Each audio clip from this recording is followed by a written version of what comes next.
എപ്പിസോഡിന്റെ opening സീനില് ഇപ്പൊ സായും കുട്ടപ്പനും ഒരു ടീമായിട്ട് വർക്ക് ചെയ്യണമെന്ന് ഇപ്പൊ മാസ്റ്റർ പറയും.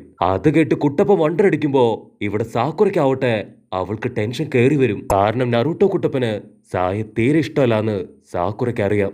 അതിന് സായ് പറയും, എനിക്ക് നറൂട്ടോയുടെ കൂടെ വർക്ക് ചെയ്യാൻ ഒരു പ്രശ്നവും. പക്ഷെ നറൂട്ടോയ്ക്ക് അതിന് സമ്മതമാണോന്ന് എനിക്കറിയില്ല. നറൂട്ടോ ചോദിക്കും, ഇവന്റെ കൂടെയാണോ ഞാൻ വർക്ക് ചെയ്യണ്ടേ? ഇങ്ങനെ ഒരു സാധനത്തിന്റെ കൂടെ എനിക്ക് വർക്ക് ചെയ്യാൻ ബുദ്ധിമുട്ടുണ്ട്. അത് കേൾക്കുമ്പോ ഇപ്പൊ മാസ്റ്റർ ആവട്ടെ ആളുടെ മോൺസ്റ്റർ മുഖം കാണിച്ച് നിനക്ക് ബുദ്ധിമുട്ടുണ്ടോന്ന് ഇപ്പൊ കുട്ടപ്പനോട് ചോദിക്കും. അത് കണ്ട് പേടിച്ച് കുട്ടപ്പൻ, കുഴപ്പമൊന്നുമില്ല, ഞാൻ ഹാപ്പിയാണ്. എന്റെ മുഖം കണ്ടാൽ തന്നെ അറിയില്ലേ എനിക്കിത് കേട്ടപ്പോ ഒരുപാട് സന്തോഷായെന്ന്. അത് കേൾക്കുമ്പോ സാക്കുറ ആവട്ടെ ഇപ്പൊ ഫ്ലാഷ് ബാക്കില് ഹൊക്കാഗെ പറഞ്ഞ കാര്യം ആലോചിക്കും. നിന്നെയാണ് ഞാൻ നറൂട്ടോ ഏൽപ്പിക്കുന്നത്. അവനൊരു പോറല് പോലും പറ്റാതെ നീ നോക്കണം. കട്ട് ചെയ്താ ഇപ്പൊ സാക്കുറ പറയും, നറൂട്ടോ കുട്ടപ്പനും ഞാനും പണ്ട് മുതലേ ഒരേ ടീമാണ്. അതുകൊണ്ട് എനിക്ക് തോന്നുന്നത് ഞങ്ങൾ രണ്ടുപേരും ഒരേ ടീമായി നിൽക്കുകയാണെങ്കിൽ തീർച്ചയായിട്ടും ഈ ഒരു മിഷൻ അത് അടിപൊളിയായിട്ട് കംപ്ലീറ്റ് ചെയ്യാൻ കഴിയുമെന്നാണ് എനിക്ക് തോന്നുന്നത്. അതിന് മാസ്റ്റർ പറയും, നീ ഒരേ ഒരാളാണ് നമ്മുടെ ടീമിലെ ഏക മെഡിക്കൽ നിഞ്ച. നിനക്ക് എന്തെങ്കിലും സംഭവിച്ചാല് പിന്നെ ഞങ്ങൾ ആര് രക്ഷിക്കും? ഞങ്ങൾക്ക് ആവശ്യമായിട്ടുള്ള മെഡിക്കൽ ട്രീറ്റ്മെന്റ് അതാര് തരും ചോദിക്കുമ്പോ ഇപ്പൊ സാക്കുറയ്ക്ക് കാര്യം മനസ്സിലായി. അവള് മറുത്തൊന്നും പറയാതെ ഇപ്പൊ തല താഴ്ത്തി നിൽക്കും. മാസ്റ്റർ പറയും, ഇവിടെ നമ്മുടെ മുൻപില് മിഷൻ മാത്രമേ ഉള്ളൂ. എല്ലാവരും ടീമായി വർക്ക് ചെയ്ത് എങ്ങനെയെങ്കിലും ഈ മിഷൻ അത് കംപ്ലീറ്റ് ചെയ്യണം. മാസ്റ്റർ ആവട്ടെ ഇപ്പൊ പതിയെ എഴുന്നേറ്റ് മുൻപോട്ട് നടക്കും. മാസ്റ്റർ പതിയെ ഇപ്പൊ ഒറോച്ചിമാറുവിനെ കുറിച്ച് ആലോചിക്കും. അവന്റെ താവളം അതെവിടെയായിരിക്കും? മാത്രമല്ല ഇപ്പൊ വരുന്നവൻ അവൻ ആരായിരിക്കും? അവൻ എന്തൊക്കെ കാര്യങ്ങള് അറിയാമായിരിക്കും എന്നൊക്കെ ചിന്തിക്കുമ്പോ ഇവിടെ അതേ സമയത്ത് അവനാവട്ടെ ആ ഒരു ബ്രിഡ്ജിനെ ലക്ഷ്യമാക്കി ഇപ്പൊ നടന്നുകൊണ്ടിരിക്കുകയാണ്. അവൻ ചുറ്റും നോക്കി ഇപ്പൊ കെയർഫുൾ ആയിട്ട് മുൻപോട്ട് നടക്കും.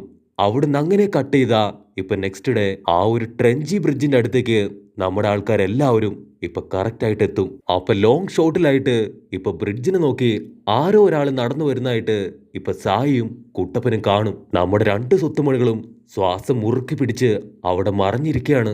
സ്പൈ ചുറ്റും നോക്കി ആ ഒരു ബ്രിഡ്ജിന്റെ അടുത്തേക്ക് വരുമ്പോ ഇവിടെ മാസ്റ്റർ ആവട്ടെ സാസുരിയുടെ കറക്റ്റ് ഗെറ്റപ്പില് ഇപ്പൊ അവന്റെ അടുത്തേക്ക് വരും. അവര് രണ്ടുപേരും ഇപ്പൊ ഒന്നും സംസാരിക്കാതെ പരസ്പരം നോക്കി നിൽക്കും. കുട്ടപ്പനാണെങ്കില് അവന്റെ ഹാർട്ട് ബീറ്റ് കൂടി കൂടി വന്ന് ഇപ്പൊ അവർ രണ്ടുപേരെയും നോക്കി നിൽക്കും. മാസ്റ്റർ ആവട്ടെ അവന്റെ തൊട്ടടുത്തെത്തുമ്പോ ഇപ്പൊ സിഗ്നൽ കാണിക്കും. കുട്ടപ്പനും സായും അത് കാണേണ്ട താമസം ഇപ്പൊ അവിടേക്ക് ചാടി വീണ് കത്തി വലിച്ചെറിയും. ആ ഒരു കത്തി അതങ്ങനെ ചീറിപ്പാഞ്ഞ് ഇപ്പൊ ആ ഒരു സ്പൈയുടെ ഡ്രസ്സ് അതങ്ങനെ തന്നെ കീറിക്കളയും. അപ്പോഴായിരിക്കും നമ്മൾ കാണുക അത് സ്പൈ അല്ല, സാക്ഷാൽ മാസ്റ്റർ ആണ്. ഇവിടെ സീൻ ബ്ലാക്ക് ഔട്ട് ചെയ്താ ഇപ്പൊ ഒരു ഫ്ലാഷ് ബാക്ക് കാണിക്കും. ആ ഒരു ഫ്ലാഷ് ബാക്കില് അപ്പൊ മാസ്റ്റർ പറയും, നമ്മുടെ ടീം വർക്ക് അത് കറക്റ്റ് ആണോ എന്നറിയാൻ തീർച്ചയായിട്ടും ഒരു ട്രയല് നമ്മൾ ചെയ്തു നോക്കണം. അങ്ങനെ മാസ്റ്റർ പറഞ്ഞതനുസരിച്ച് ഇപ്പൊ ഒരു ട്രയലാണ് നമ്മുടെ ആൾക്കാർ നടത്തിക്കൊണ്ടിരിക്കുന്നത്. കട്ട് ചെയ്താ ഇപ്പൊ കുട്ടപ്പനാവട്ടെ ഫുൾ ഫോമില് ഓടിക്കൊണ്ടേയിരിക്കുകയാണ്. കുട്ടപ്പൻ അങ്ങനെ ചാടി വന്ന് ഇപ്പൊ മാസ്റ്ററിട്ട് ഒരൊറ്റ ചവിട്ട്. പക്ഷെ മാസ്റ്റർ ആവട്ടെ ഇപ്പൊ കുട്ടപ്പനെ വെട്ടിത്തിരിപ്പിച്ച് അങ്ങനെ കറക്കി അങ്ങോട്ട് എറിയും. പക്ഷെ കുട്ടപ്പൻ അവനിപ്പോ സായിയുടെ ഹെൽപ്പ് തേടി അവർ രണ്ടുപേരും ഓടി വരും. മാസ്റ്ററിന്റെ തൊട്ടടുത്തെത്തുമ്പോ ഇപ്പൊ കുട്ടപ്പനാവട്ടെ റസൻ ഗൺ ടെക്നിക് ഉപയോഗിച്ച് മാസ്റ്ററിന് നേരെ ചാടി വീഴുമ്പോ ഇപ്പൊ മാസ്റ്റർ ആവട്ടെ ടെൻഷൻ അടിച്ചു നിൽക്കും. പെട്ടെന്ന് മാസ്റ്റർ ചാടി അടിക്കുമ്പോ ഇപ്പൊ കുട്ടപ്പന്റെ കൂടെ ഉണ്ടായിരുന്ന സായി അത് കുട്ടപ്പനായി മാറും.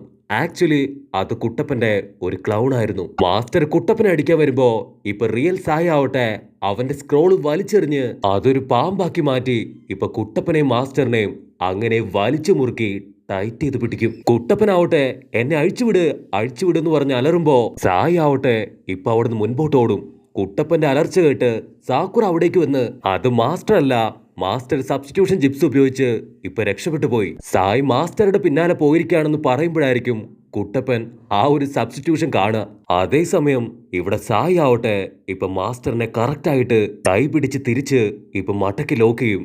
മാസ്റ്റർ ആവട്ടെ വണ്ടടിച്ച് ഇപ്പൊ അവനെ നോക്കി നിൽക്കും. മാസ്റ്റർ ഒരു സെക്കൻഡ് ഇപ്പൊ ഹൊക്കാഗ പറഞ്ഞ കാര്യം ആലോചിക്കും. സായി അവൻ ഫൗണ്ടേഷൻ ടീമിൽപ്പെട്ട ഒരുവനാണ്. അതുകൊണ്ട് തന്നെ അവനെ ക്ലോസ് ആയിട്ട് വാച്ച് ചെയ്ത് അവനെ ഒബ്സർവ് ചെയ്യണം. അതേസമയം കുട്ടപ്പന് കലി കയറി ഇപ്പൊ സായിയോട് ചൂടാവാൻ തുടങ്ങും. നിനക്ക് എത്ര ധൈര്യം ഉണ്ടെങ്കിൽ എന്നെ കെട്ടിയിട്ടിട്ട് നീ കടന്നു കളയും. സാക്കുറയാണ് ഒരുപാട് കഷ്ടപ്പെട്ട് ആ കെട്ട് പൊട്ടിച്ചെന്ന് പറയുമ്പോ ഇവിടെ സായി ആവട്ടെ അവൻ അത്ഭുതത്തോടു കൂടെ ഇപ്പൊ സാക്കുറയെ നോക്കും. കാരണം അവന്റെ ആ ഒരു റോപ്പ് അത് അത്ര എളുപ്പത്തില് ആർക്കും നശിപ്പിക്കാൻ കഴിയില്ല. ഇവളുടെ പവർ അത് ശരിക്കും മരണമാസാണെന്ന് അവൻ ഒരു സെക്കൻഡ് ചിന്തിക്കും. പക്ഷെ അപ്പോഴായിരിക്കും ഒരു വലിയ ട്വിസ്റ്റ്. അത് ആക്ച്വലി ആ ഒരു ട്രെഞ്ചി ബ്രിഡ്ജ് അല്ല. നമ്മുടെ മാസ്റ്റർ പ്രാക്ടീസ് ചെയ്യാൻ വേണ്ടിയിട്ട് ഇപ്പൊ വെറുതെ ക്രിയേറ്റ് ചെയ്തതാണ്. ഇവിടെ കുട്ടപ്പനാവട്ടെ ദേഷ്യം കയറി ഇപ്പൊ സായിയുടെ കോളറെ കയറി പിടിക്കും. നിനക്ക് എത്ര ധൈര്യം ഉണ്ടെങ്കിൽ നീ എന്നെ കയറുകൊണ്ട് കെട്ടിയിടും. അതിന് അവനൊരു സ്ക്രോൾ എടുത്ത് ഇപ്പൊ കുട്ടപ്പനോട് പറയും, നീയാണ് സകല മണ്ടത്തരത്തിനും കാരണക്കാരൻ. നീ ചെയ്ത മണ്ടത്തരം കാരണമാണ് ഞാൻ നിന്നെ കെട്ടിയിട്ടത്. കാരണം നീ എന്റെ ക്ലൗണിനെ ക്രിയേറ്റ് ചെയ്താണ് റസങ്ങൻ പവർ എടുത്ത് ഫൈറ്റ് ചെയ്തത്. അപ്പൊ തന്നെ മാസ്റ്ററിന് മനസ്സിലായി ഇത് ഞാനല്ല മറിച്ച് നിന്റെ ക്ലൗൺ ആണെന്ന്. അതിന് കുട്ടപ്പൻ, ഓ അതിനു വേണ്ടിയിട്ടാണോ നീ എന്നെ കെട്ടിയിട്ടത്? നീ എന്നെ കെട്ടിയിട്ട് കഴിഞ്ഞാല് നമ്മൾ എങ്ങനെ ടീം വർക്ക് ആയിട്ട് അവനെ അറ്റാക്ക് ചെയ്യും? ഇവര് രണ്ടുപേരുടെ ഫൈറ്റ് കണ്ട് ഇപ്പൊ തലവേനിച്ചിരിക്കും നമ്മുടെ പാവം മാസ്റ്റർ. കുട്ടപ്പൻ ദേഷ്യപ്പെട്ട് ഇപ്പൊ നടന്നു പോകുമ്പോ സായി ആവട്ടെ അവൻ പറയും, സാസുകയും ഇവളെ പോലെ തന്നെ നിനക്കൊരു ബോഡി ഗാർഡായിട്ടാണോ ഈ ടീമിലുണ്ടായിരുന്നേ? സ്വന്തം ഗ്രാമത്തിനെ മറന്ന് ഒരു റോക്ക് നിഞ്ച ആയതിനു വേണ്ടിയാണ് നിങ്ങൾ എല്ലാവരും സപ്പോർട്ട് ചെയ്യുന്നത്. വീണ്ടും വീണ്ടും ഇപ്പൊ സായ് പറയുന്നത് കേൾക്കുമ്പോ സാക്കുറയ്ക്ക് ടെൻഷനാവും. ഇവൻ മിക്കവാറും നറൂട്ടോയുടെ കയ്യിൽ നിന്ന് അടി വാങ്ങിക്കെട്ടുമെന്ന് ഇപ്പൊ സാക്കുറ ചിന്തിക്കും. അതിന് കുട്ടപ്പൻ തിരിഞ്ഞിട്ട് പറയും, സാസുക അവനൊരു റോക്ക് നിഞ്ച ആണെങ്കിലും ആരാണെങ്കിലും അവൻ ഞങ്ങൾക്ക് പ്രിയപ്പെട്ടവനാണ്. ആരുടെ സഹായം ഇല്ലെങ്കിലും തീർച്ചയായിട്ടും അവനെ ഞാൻ കണ്ടുപിടിക്കുമെന്ന് പറഞ്ഞ് കുട്ടപ്പൻ മുൻപോട്ട് നടക്കും. അത് കേട്ട് സായ് വണ്ടറടിച്ച്, സാസുക ഇവൻ ഇത്രയധികം സ്നേഹിക്കാൻ അവനിവന്റെ ആരാണ്? അതിന് സാക്കുറ പറയും, കുട്ടപ്പൻ സാസുകയെ അവന്റെ ചേട്ടനായിട്ടാണ് കാണുന്നത്. നിനക്കും ഒരു ബ്രദറില്ലേ, അവനോട് നിനക്ക് സ്നേഹമില്ലേ ചോദിക്കുമ്പോ അതിന് സായ് പറയും, ഞാൻ നിന്നോട് എനിക്ക് ആരോട് കമ്മിറ്റ്മെന്റ്സ് ഇല്ല എന്ന് പറഞ്ഞത് നീ ഓർക്കുന്നില്ലേ? എന്റെ ഡ്രോയിങ്സിന് പോലും ഞാൻ പേര് കൊടുക്കാറില്ല. കാരണം എനിക്ക് ആരെ ഇഷ്ടമല്ല. ആരോടും എനിക്ക് ഒരു കമ്മിറ്റ്മെന്റ്സും ഇല്ല. കട്ട് ചെയ്താ ഇവിടെ കുട്ടപ്പനാവട്ടെ സാസുകയായിട്ടുള്ള പഴയ മെമ്മറീസ് ഒക്കെ ആലോചിച്ച് അങ്ങനെ ഇരിക്കുകയാണ്. ഇവിടെ സാക്കുറ ചോദിക്കും, ഒരു പക്ഷെ നിന്റെ ബ്രദർ അവൻ മരിച്ചു പോയാലെങ്കിലും നിനക്ക് വിഷമം ഉണ്ടാവില്ലേ? അതിനവൻ ക്യാഷ്വലായിട്ട് ചിരിച്ചിട്ട് പറയും, എന്റെ ബ്രദർ മരിച്ചിട്ട് ഇപ്പൊ ഒരുപാട് കാലായി. സാക്കുറ അത് കേട്ട് ഫ്രീസ് ആയിട്ട് ഇപ്പൊ അവനോട് ചോദിക്കും, അപ്പൊ നിന്റെ ബ്രദർ മരിച്ചിട്ടും നിനക്ക് യാതൊരു വിഷമവും ഇല്ലേ? അതിനവൻ ദേഷ്യപ്പെട്ട് പറയും, എനിക്കൊരു ഇമോഷൻസും ഇല്ല. ആരോടും എനിക്ക് സ്നേഹമോ കടപ്പാടോ ഒന്നുമില്ലാന്ന് പറയുമ്പോ ഇപ്പൊ സാക്കുറ പറയും, അതൊക്കെ നിന്റെ ഇഷ്ടാണ്. പക്ഷെ സാസുകയെ കുറിച്ച് മേലാൽ ഇനി ഒരു കാര്യം പോലും പറയാൻ പാടില്ല. അവനെ കുറിച്ച് ഒരു അക്ഷരം പറഞ്ഞാ തീർച്ചയായിട്ടും നിന്നെ ഞാൻ കൊന്നുകളയും. ഈ ഒരു മിഷൻ പോലും സാസുകയെ കണ്ടെത്താൻ വേണ്ടിയിട്ടാണെന്ന് അവള് പറയുമ്പോ കുട്ടപ്പൻ പറയും, അവനോട് ഇതൊന്നും പറഞ്ഞിട്ട് യാതൊരു കാര്യമില്ല. സന്ധ്യയ്ക്ക് മുൻപ് നമുക്ക് വീട്ടിലെത്തണമെന്ന് പറഞ്ഞ് അവരെല്ലാവരും ഇപ്പൊ വീട്ടിലെത്തി റെസ്റ്റ് എടുക്കും. കട്ട് ചെയ്താ ഇപ്പൊ നെക്സ്റ്റ് ഡേ നമ്മുടെ ആൾക്കാരെല്ലാവരും വീണ്ടും അവരുടെ യാത്ര തുടരുകയാണ്. അങ്ങനെ ഒരുപാട് ദൂരം അവർ മുൻപോട്ട് പോകുമ്പോ മാസ്റ്റർ ദൂരത്തായിട്ട് ആ ഒരു ട്രെഞ്ചി ബ്രിഡ്ജ് ഇപ്പൊ നമ്മുടെ ആൾക്കാർക്ക് ചൂണ്ടിക്കാണിച്ചു കൊടുക്കുന്നതോട് കൂടെ ഈ ഒരു എപ്പിസോഡും അവസാനിക്കുന്നു.